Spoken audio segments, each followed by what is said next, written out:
Hello, I'm embarking on my most ambitious hobby project ever. I want to build an Empire army that can be used in pretty much every edition of Warhammer Fantasy Battle and Age of Sigmar and the impending Old World. And I want to do it using miniatures from across all of those different eras of Games Workshop. I am not a great modeler, I am not a great painter. This is going to be a very tough project, and I'm going to try and document as much of it as I can here on the channel. I'm Jordan, this is Jordan Sorcery, and today it's the first of my Marienburg diaries.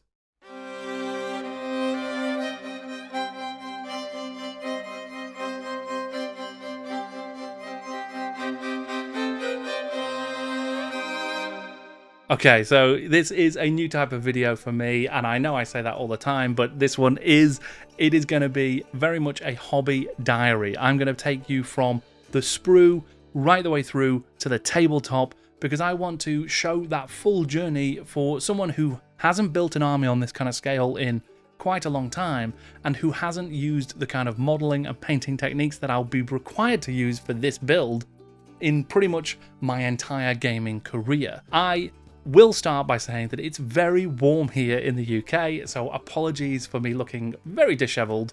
I feel like I've just been on safari or something, and as you can see from Martha, who is right here, basically passed out, doesn't want to move anywhere. We're both struggling with the heat. So here's the pitch. I am making this Empire army, and I want it to be inspired by the city of Marienburg. You'll remember, if you've been watching my videos recently, that I talked about the Regiment of Renown, the Gargoyles of Barda. This was a set of 2nd edition models released as a discrete unit that you could use in any army. There was essentially a group of mercenaries. Barda von Mickelstein had summoned forth a set of demonic gargoyles who had terrorized the city of Marienburg. And that was the first time that Marienburg ever appeared in the history of Warhammer. From there, it evolved and changed through White Dwarf articles, through subsequent Warhammer Fantasy roleplay supplements, and through lots of different stories set in and around it. It's something that has really excited me the more I've looked into it and spent time with it. It's always been there, but I've never really interrogated the lore around Marienburg, and it's absolutely fantastic. Such a cool and vibrant setting.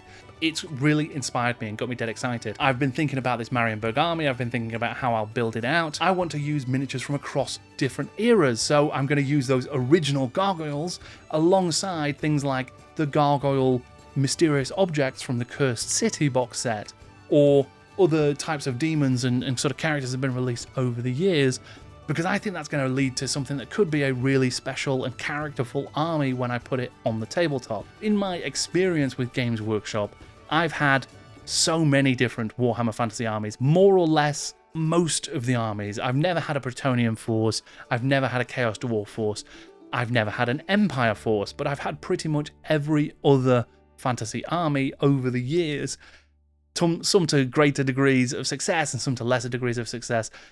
I have loved the Skaven, and I've had many Skaven armies. I've had Orcs and Goblins, I've had Chaos, I've had High Elves and Dark Elves. One of my earliest armies was the Dark Elf army, and unfortunately I've always sort of seen the painting side of things as a bit of a chore. You used to have a painted force if you wanted to play in the Games Workshop stores, so I would be forced to do it. I would do it as quickly as possible with whatever tools I had to hand to be able to tick that box without actually putting any care or attention into painting an army. So it's been something I've avoided most of my gaming career, and unfortunately what I've done there is I've prevented myself from building the skills necessary to be able to fashion an incredible army. And these days, when I look at what content creators and influencers and all of these community members produce, wow, there is so much amazing stuff out there. Just incredible units, incredible armies, single one-off units that are just full of character and story because of how they're painted. Just amazing work. So that has genuinely inspired me, and that's made me think, you know what? Maybe I would love to have an army that I can really be proud of from top to bottom, that I've built myself, that I've modeled myself, where I've done kit bashes, where I've done conversions where I've been inventive in the models that I've chosen to use and how I've put them together, and then how I've painted them and brought them to the battlefield, and the stories I can then tell with them. So I'm going to talk about the units that I've earmarked and what I want to build out. I will just say a little bit before that about the story of this army that I'm building. So yes, it's inspired by Marienburg, but it's not necessarily of Marienburg. There's going to be a couple of videos on the channel soon that tell the history of Marienburg as a game feature. So how was it created? How did the designers come up with it? When did it first originate? And where did it appear over the years? I'm also going to be doing a story of Marienburg video that looks at, if you were in the Warhammer world, what would the story of that city be? If you were visiting it, what would you see and encounter, and how would that go? Those videos will come out relatively soon, but the story of my army is about this one family who live near Marienburg. The family Trudeau. They were an ancient noble house right on the edge of the empire, famous for their wine and for their swordsmanship. Their Bretonnian heritage, their proximity to Marienburg, and their commitment to society life made sure that everyone had heard the name Trudeau. But after successive generations of follies, fripperies, and frivolity, the Trudeau family is broke, and chronic underinvestment in their estate has left their vineyard barren. The new young heir to the family seat has just married the daughter of a wealthy Marienburger merchant family and is intent on reclaiming the former glory of his line. His name is Ponsard Trudeau. He has set his sights on re-establishing the name of Trudeau and getting it back into good standing with his peers in the empire, the other nobles. He wants the elector counts to respect him and to see him as a rising star in the empire. He wants the merchants of Marienburg to look on him fondly and to give him contracts and to help him re-establish the family Trudeau as a force in the empire. He has gone off on a series of campaigns where he has spent what little money the family have left on a range of mercenaries to essentially try and win glory on the battlefield to re-establish the Trudeau name.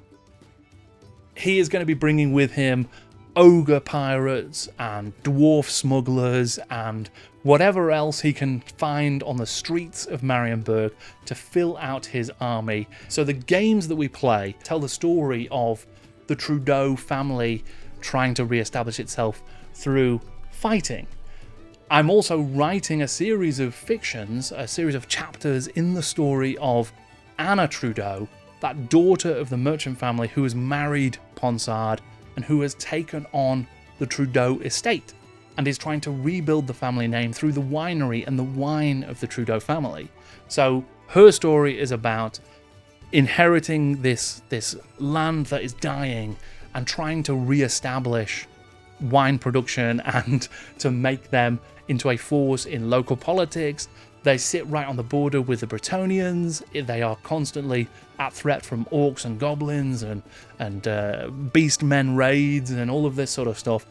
And they're trying to get their wine production back up to scratch and to start selling it into the taverns of Marienburg and get it on the ships that flow out of Marienburg so that they can re-establish their dominance as the greatest wine house in the history of the empire. For the army itself, I've already got some ideas about those key units I want to make. At its core will be the Vinekeepers, the loyal swordsmen of the Trudeau family, and for them I want to use the Forge World unit Manan's Blades that came out alongside the Tamarkan campaign book in 8th edition. They'll be led by a miniature drawn from deep in Warhammer history. Renald, the long-serving groundskeeper at the Trudeau estate, pulls double duty as the captain of the Vinekeepers, and I want a special model to represent him. Something that speaks to how tired and aged he's become, but also how dogged, loyal, and determined he remains. So that's why I'm looking at these pre-slaughter 1st and 2nd edition miniatures. Something like the Fighters or Adventurers line will add a real sense of history to this guy.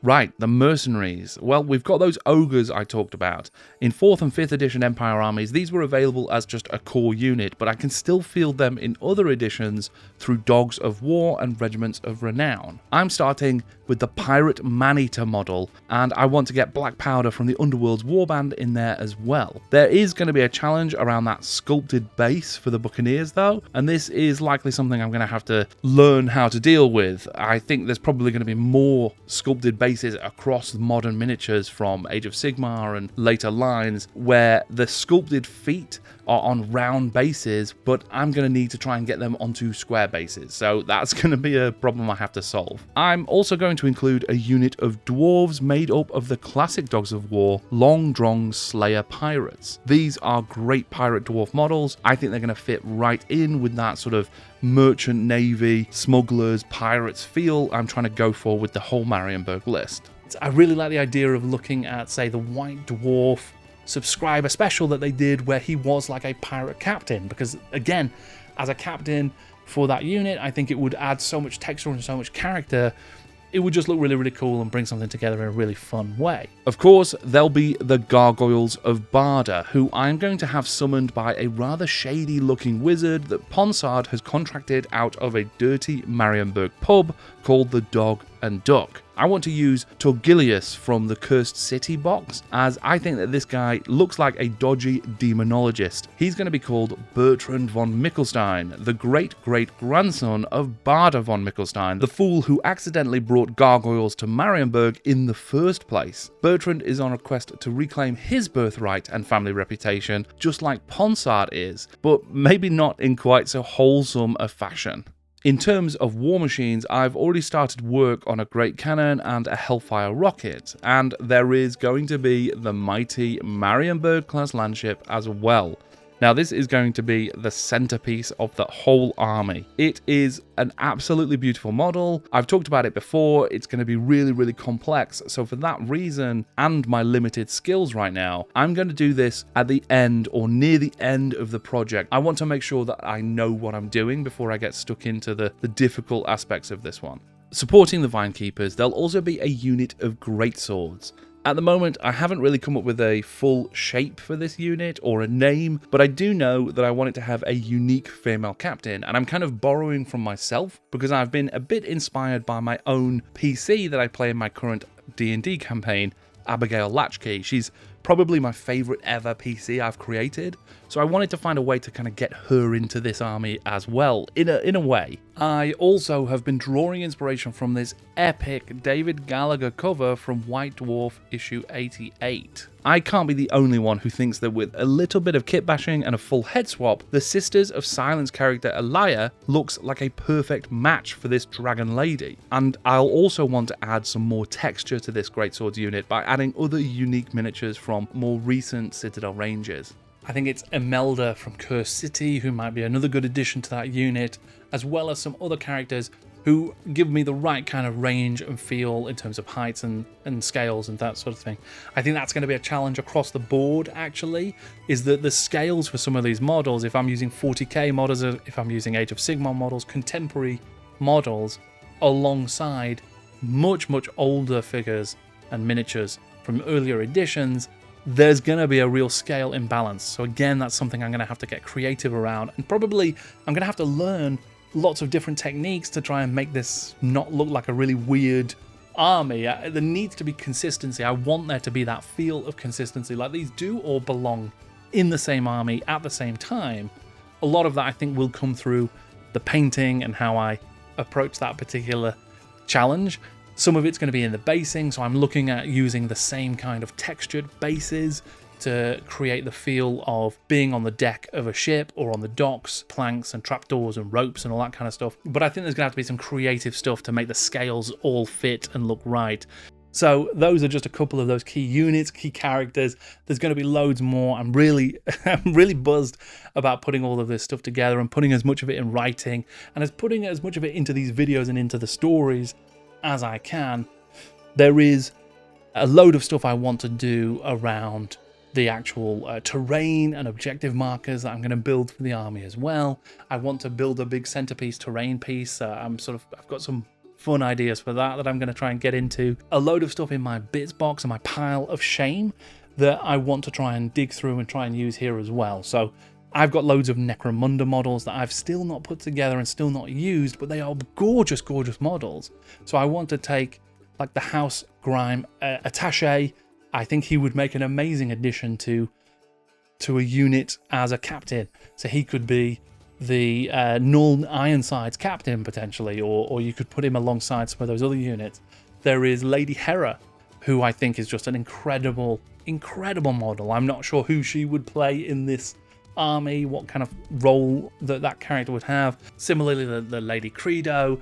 I think the Cawdor miniatures are absolutely amazing, and I think some of those, like the Headsman, the Executioner, could be fantastic flagellants. I've also bought this huge old wooden crate that I found at a vintage fair that used to be used to house a 1930s vacuum cleaner. It's a fantastic piece, a fantastic big box. That is going to be my army storage and carrying solution. The idea behind it, I'm going to burn the crest of the Trudeau family into the outside of the box, and it's going to look like it is a wine crate from the Trudeau vineyards that is delivering wine.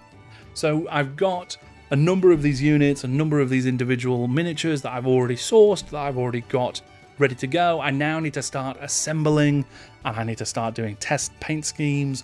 I want to start bringing together all of these ideas and getting them down in writing. I recently came across an original troop register for one of Napoleon's armies back in 1812, and I thought it looked amazing. Just a really ornate, beautiful artifact. And it gave me the idea to create something similar for Trudeau's army. I'm still working on it, but I'll be creating an army roster in the style of that Napoleonic troop register, just because I think it looks really cool. I know there'll be people who are saying, well, the Empire is not France and Marienburg is not France.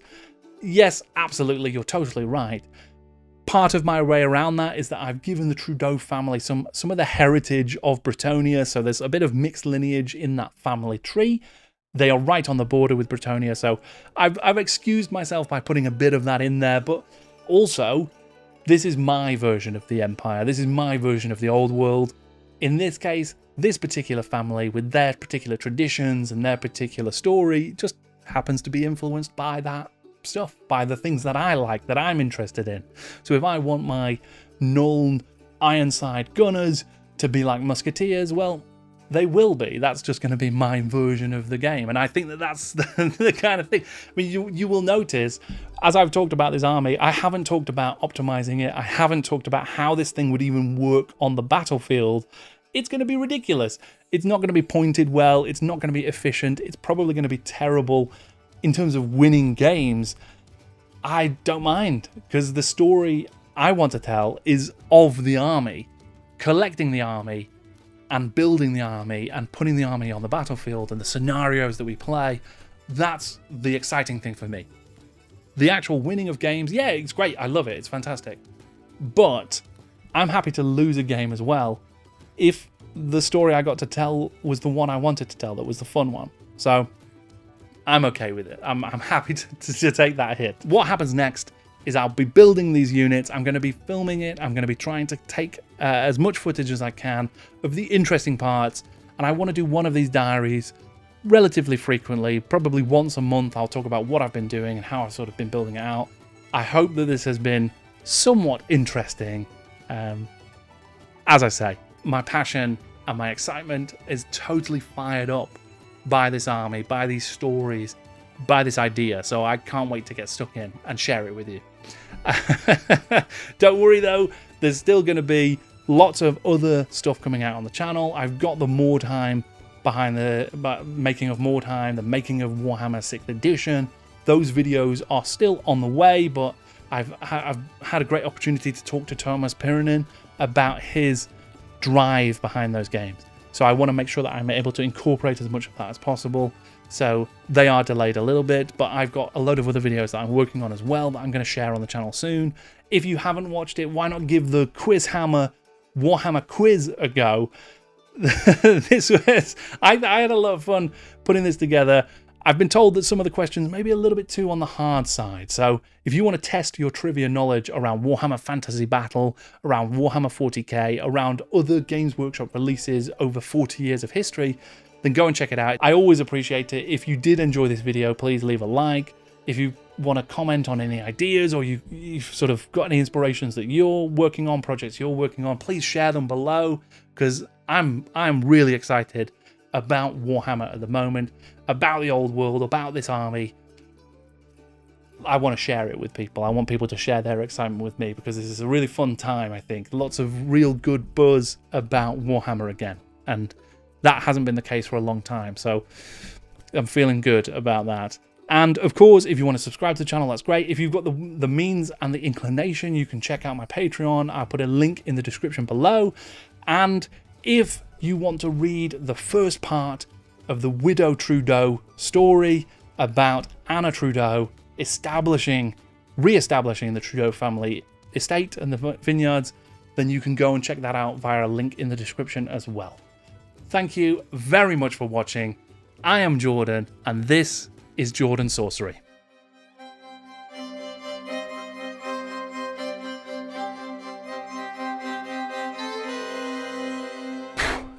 You'll not believe how warm it is in this room. I'm just going to quickly pop all of my fans back on.